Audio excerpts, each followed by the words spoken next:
Pantheon adalah sebuah bangunan yang dikonstruksikan pada tahun 27 sebelum Masehi sebagai kuil berbentuk bulat di pusat kota Roma.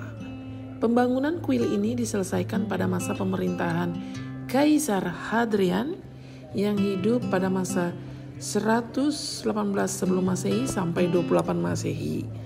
Pada tahun 126 Masehi, Hadrian membangun kuil ini untuk penyembahan terhadap dewa-dewa Romawi.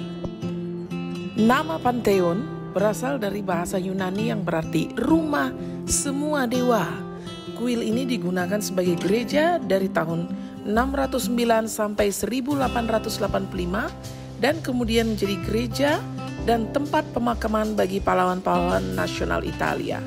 Tokoh-tokoh yang terkenal yang dimakamkan di sini adalah Raja Emanuel I dan pelukis Renaissance Raphael.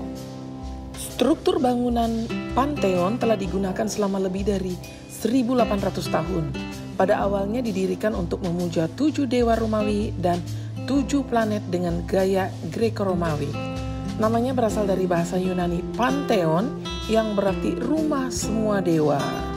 Pembangunannya diprakarsai oleh Marcus Vipsanius Agrippa, seorang jenderal Romawi menantu dari Kaisar Agustus dari tahun 27 sampai 25 sebelum Masehi untuk memperingati kemenangan pasukan Octavian dalam pertempuran Actium tanggal 2 September 31 sebelum Masehi melawan pasukan Mark Antony dan Cleopatra. Tidak diketahui siapa arsitek kuil ini, namun kemungkinan besar adalah Apollodorus dari Damaskus. Pada tahun 80 mengalami kebakaran dan menyisakan bangunan tiang portiko atau teras depan. Hadrianus memperbaiki Pantheon selama tahun 118 sampai 125 dan menambahkan bangunan berbentuk lingkaran atau rotunda dengan rancangan Septimius Severus dan Caracalla. Pada tahun 609, kuil ini menjadi gereja Katolik atau biasa disebut Chiesa di Santa Maria Martires atau Gereja Santa Maria dan para martir, dan sering menjadi tempat diselenggarakannya misa. Selain itu, gereja ini mulai menjadi tempat pemakaman raja-raja dan orang-orang terkenal yang masuk agama Kristen, antara lain pelukis Raphael tahun 1520, Raja Victor Emmanuel I tahun 1878, Raja Umberto I tahun 1900, dan Ratu Margherita. Raja Victor Emmanuel II tahun 1947, pelukis Annibale Carracci, arsitek Baldassare Puzzi, dan sebagainya.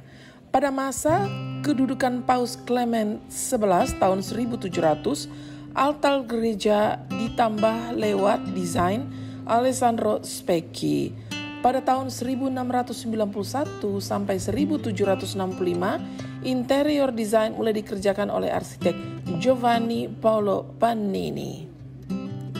Struktur Pantheon terdiri dari beberapa bangunan utama yakni portiko yaitu serambi depan, rotunda yaitu bangunan bulat, serta kubah dan dilengkapi tempat pemandian dan taman air.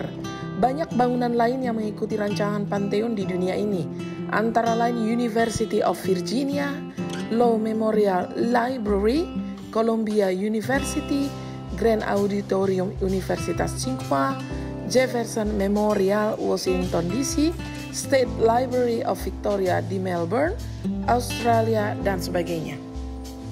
Ini adalah portiko, yaitu serambi depan yang masih asli dirancang oleh Agrippa sebelum musibah kebakaran. Pintu perunggu Pantheon masih asli walau mengalami beberapa kali restorasi, dan di depan portiko terdapat 16 buah tiang berwarna merah yang terbuat dari granit yang menyokong atap. Tiang-tiang bergaya Korintian ini masing-masing tingginya 11,8 meter, diameter 1,5 meter, dan berat 60 ton, dan berasal dari Alexandria, Mesir. Hadrian membangun kembali Pantheon berdasarkan catatan Agrippa pada tahun 125, dan ia menuliskan jasa Agrippa di portiko dengan tulisan M. Agrippa LF Cos Tertium Fecit, yang artinya didirikan oleh Marcus Agrippa putra Lucius pada masa jenderalnya yang ketiga. Ini adalah rotunda atau bangunan interior berbentuk bulat yang memiliki diameter 145 kaki dan dibuat dari pualam. Di ruangan ini terdapat 7 buah ceruk yang masing-masing berbentuk bulat dan setengah bulat. Rotunda dilengkapi oleh kuba besar setinggi 140 kaki yang disebut juga kuba langit. Kuba ini terbuat dari sambungan potongan batu dengan jarak basis kuba dengan lantai adalah 71 kaki. Kuba ini dibuat dari bahan ringan untuk mengurangi beban, yakni dari semen pumice dan pozzolanik yang terbuat dari debu vulkanik. Sampai tahun 1436, kuba Pantheon masih merupakan kuba yang terbesar di barat setelah Katedral Florence yang dibangun oleh Brunelleschi.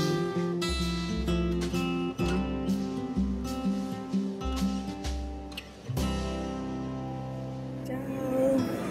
Hari ini kita ke Pantheon dan kita di dalam Pantheon sekarang. Kalian lihat, enjoy ya. Siamo finalmente riusciti a entrare nel Pantheon dopo il terzo tentativo in 3 giorni. 3 kali coba, baru kali ini berhasil. Come sempre ne vale la pena dopo una lunga fila per vedere questa opera monumentale e incredibile con il buco in mezzo, ma non piove all'interno. Grazie a Maria Agrippa che lo fece costruire. Adesso lo vediamo nella sua interezza. Ciao. Ciao. Diperkirakan berat total kuba ini adalah 4.535 ton dengan ketebalan di basis mencapai 21 kaki dan dekat lubang ventilasi atau oculus menipis menjadi 1,2 meter. Sebuah lubang ventilasi terbuat di puncak kuba yang dinamakan oculus. Oculus disebut juga mata besar karena terbuka ke langit. Oculus memiliki diameter 7,8 meter dan berfungsi sebagai ventilator dan sumber cahaya. Jika hujan atau salju masuk dari sini, maka akan dialirkan ke saluran pembuangan. Lubang ini disimbolkan sebagai perlindungan para dewa, selalu menyertai kekaisaran Romawi. Saat kita masuk ke Pantheon, kita pasti akan menatap kubahnya. Dan kita bisa merasakan nuansa teatrikal dan kolosal yang sama seperti yang dirasakan para pengunjung lain sejak 2000 tahun yang lalu. Jadi siapapun yang masuk ke dalam Pantheon tuh pasti merasakan keagungan dan kreativitas dalam sejarah peradaban manusia. Pasti kita mikir gini, bagaimana orang bisa membangun kuba ini atau Pantheon ini 2000 tahun yang lalu. Jadi Pantheon itu adalah bangunan tertua di dunia yang masih digunakan hingga hari ini. Sejak abad ke-7 telah menjadi gereja Katolik Rom. Ada beberapa desas-desus yang katanya kutukan atau nasib buruk bagi bangunan ini. Pantheon itu adalah bangunan yang dikutuk, di mana strukturnya telah selesai dibangun dengan motif Yunani kuno. Di sini kita bisa lihat ada pintu masuk serambi yang menampilkan puncak segitiga dan kolom yang menjulang. Interiornya dibuat lapang ya, ditutup dengan kuba yang saat ini masih menjadi kubah beton tanpa penyangga terbesar di dunia. Jadi fungsi Pantheon itu adalah tempat memuja dewa, di mana Pantheon yang berarti semua dewa. Meskipun secara umum dianggap struktur itu adalah situs pemujaan yang didedikasikan untuk dewa Romawi, fungsi aslinya sebenarnya tidak diketahui. Para sejarawan sebenarnya agak bingung ya, karena dalam teks-teks kuno Pantheon itu jarang disebutkan. Meski bisa menjadi kuil, bangunan Romawi biasanya merupakan bangunan serbaguna. Dan apa sebenarnya yang terjadi di Pantheon sulit untuk dikatakan. Legenda mengatakan Pantheon adalah situs tempat pendiri Roma atau Romulus naik ke surga. Ada juga yang mempercayai Pantheon adalah tempat kaisar Romawi yang dapat berkomunikasi dengan para dewa. Apapun fungsinya, seperti banyak prestasi arsitektur Romawi, strukturnya menjadi simbol penting dari kekuatan kekaisaran. Juga arsitektur Romawi pada masa itu mewujudkan kekayaan, kekuatan, dan martabat. Berabad-abad kemudian, para arsitek neoklasik merujuk kombinasi serambi dan kubah Pantheon dan mengilhami mereka untuk membuat bangunan dengan nilai-nilai yang sama. Misalnya di US Capitol, di Washington DC, hingga Somerset House di London. Pantheon adalah keajaiban arsitektur kekaisaran Romawi.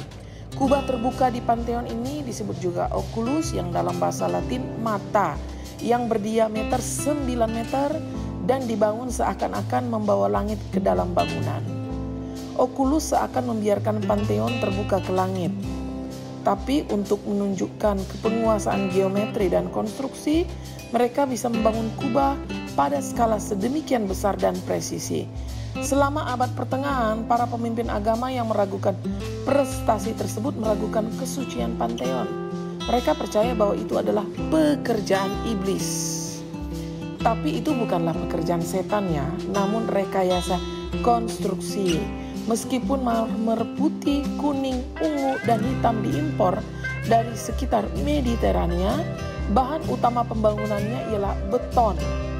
Penemuan Romawi yang memungkinkan arsitek menyingkirkan kolom penahan beban dan membangun kubah yang lebar tanpa penyangga. Salah satu trik untuk membangun kubah besar yang stabil adalah dengan menggunakan batu yang semakin ringan dalam campuran beton saat mencapai puncak.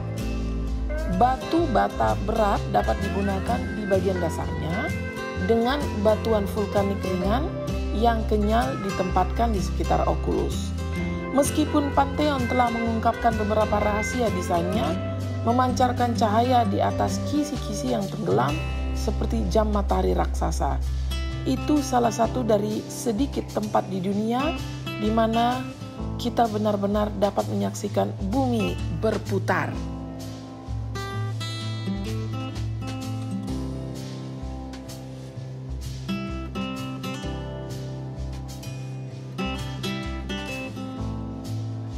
Ciao, akhirnya selesai juga jalan-jalan Julian Francesco di Pantheon. Luar biasa bukan? Nah, semoga kalian enjoy ya. Ciao ciao. Vi salutiamo dal Pantheon. Come vedete dal buco sopra sta entrando il sole, lo vedete il sole? E all'interno fa molto fresco. Vedete il buco? Non entra la pioggia, molto raramente. Vi salutiamo da qua, da questa opera di architettura incredibile costruita ai tempi dei Romani. Ciao. Ciao.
Nah, gimana teman-teman? Kalian suka video jalan-jalan Giuliana Francesco kali ini di Pantheon Roma, Italia? Enjoy ya, sampai ketemu di video kami selanjutnya. Ciao, ciao.